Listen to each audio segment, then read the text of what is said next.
자, 이제 막달입니다. 37주와 41주 차를 말씀드리도록 하겠습니다. 임산부들은 36주라는 긴 시간을 아이를 품어왔고 이제 건강하게 만날 시간이 다가오고 있습니다. 만삭의 이 시기에 주의사항 정말 중요하겠죠? 만삭이 뭐냐? 신생아가 태어나서 자가호흡으로 자신의 신체를 유지할 수 있는 상태를 말합니다. 37주부터 41주가 만삭이라고 얘기할 수 있습니다. 산모분들의 질문 중에 언제쯤 분만할까요? 라는 질문이 많은데 37주 이전의 조사나 그리고 41주 이후의 과수화를 빼면은 37주에서 41주, 즉 4주 동안 골고루 분만이 이루어집니다.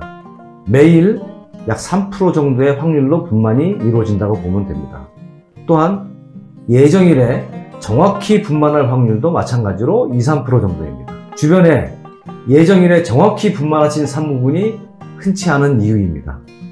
이제 아기를 만나기 위해서 진통의 과정을 거쳐 분만을 하게 될 텐데요. 진통은 가진통과 진진통으로 나눌 수 있습니다. 가진통은 특징이 불규칙적입니다. 하지만 진진통은 규칙적입니다. 5분 간격으로 통증이 왔다 사라지는 그런 규칙성을 가지면서 1시간 이상 유지되면은 이 진통이 왔구나 라고 생각하셔도 됩니다.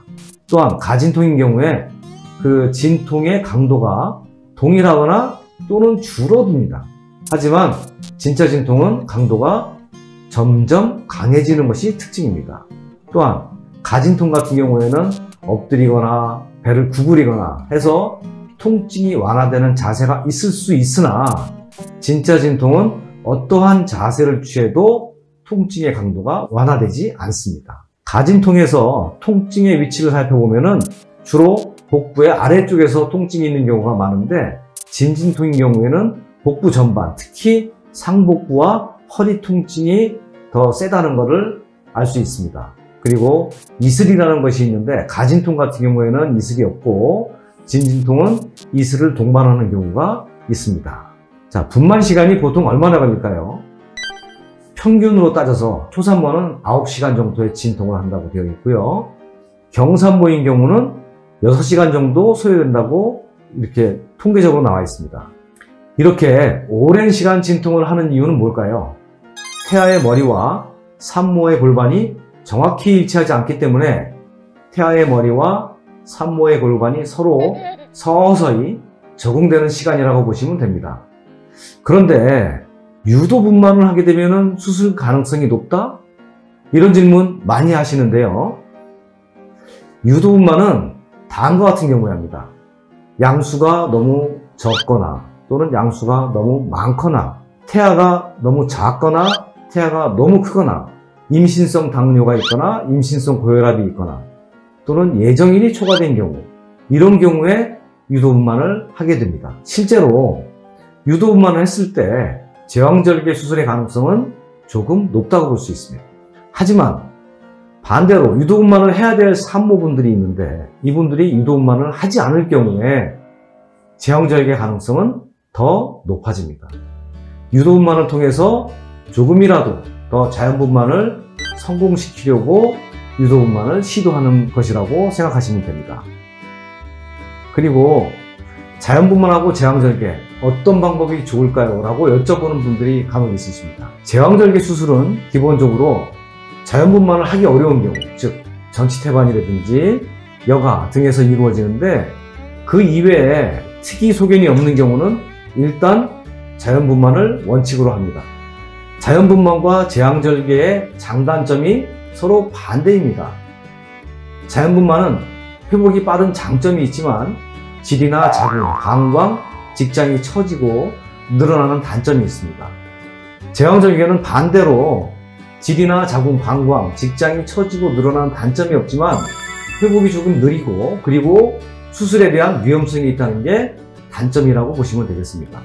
따라서 첫째를 분만하고 둘째를 수술하는 경우, 반대로 첫째를 수술하고 둘째를 분만하는 경우 모두 분만과 제왕절개 수술의 단점만 남게 됩니다. 따라서 분만을 했으면 둘째도 분만을 하고 첫째를 수술했으면 둘째도 수술하는 게 좋다고 저는 생각을 합니다.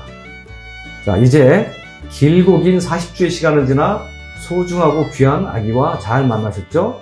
고생 많이 하셨습니다. 진심으로 출산을 축하드립니다. 지금부터는 임산부들이 자주 하는 질문에 대한 대답을 몇 가지 해드리려고 합니다. 첫째, 파마는 해도 될까요? 라는 질문 참 많이 하시는데요.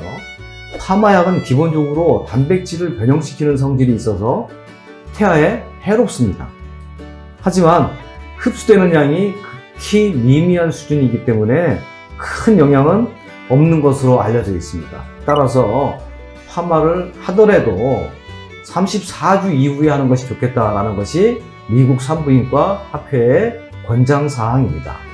자, 둘째로 임신 중에 여행을 하시게 되는 경우가 있다 보니까 비행기를 타는 경우가 있는데 비행기를 탑승해도 될까요? 라는 질문도 많이 하십니다. 일단 비행기 안의 환경, 기내 환경은 기압이 낮고 건조합니다. 따라서 혈전이 생길 가능성이 높고 수축이 발생할 가능성이 높습니다.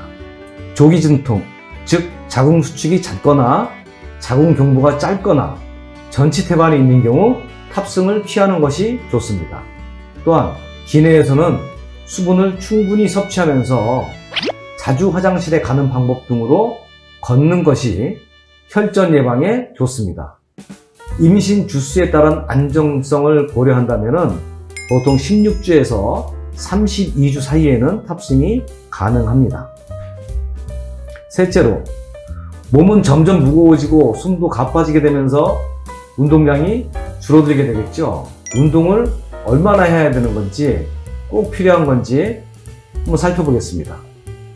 임신 중에 유산소 운동을 하는 경우 산모에게도 긍정적인 효과가 있지만 태아의 지능 발달에도 도움이 된다는 논문이 발표된 적이 있었습니다.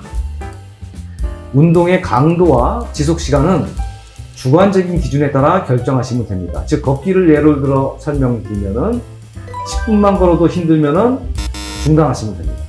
그런데 2시간을 걸어도 힘들지 않다 그러면은 계속 하셔도 됩니다.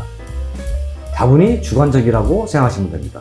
너무 격렬한 운동만 삼가하신다면 적정한 운동을 통해서 산모의 건강과 태아의 건강을 유지할 수 있습니다. 자, 네 번째로 많은 임산부들이 겪는 과정 중에 하나가 변비입니다. 임신 중에 수분 섭취가 적고 장 운동이 활발하지 않아서 변비가 자주 발생합니다.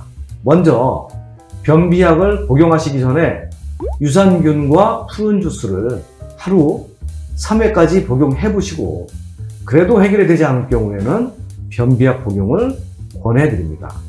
유산균은 장 건강에도 도움이 되지만 신생아의 아토피 발병률도 낮춘다는 논문도 있었습니다. 이렇게 임신 초기부터 40주차까지 주수별 몸의 변화와 주의사항에 대해서 설명을 드렸습니다. 저는 현재 수지미래 산부인과에서 많은 임산부들을 직접 만나고 있는 의사로서 40주라는 긴 시간을 태아를 위해 많은 것을 인내하시고 겪어내신 모든 산모님들에게 축하와 격려의 박수를 쳐드리고 싶습니다. 엄마가 된다는 건 또 다른 우주를 만나는 일이라고 생각됩니다. 또한 항상 긍정적인 생각이 신체를 지배합니다. 이제 힘들지만 행복한 육아를 통해 더욱 행복하고 성장하는 가정이 되시기를 바랍니다. 감사합니다.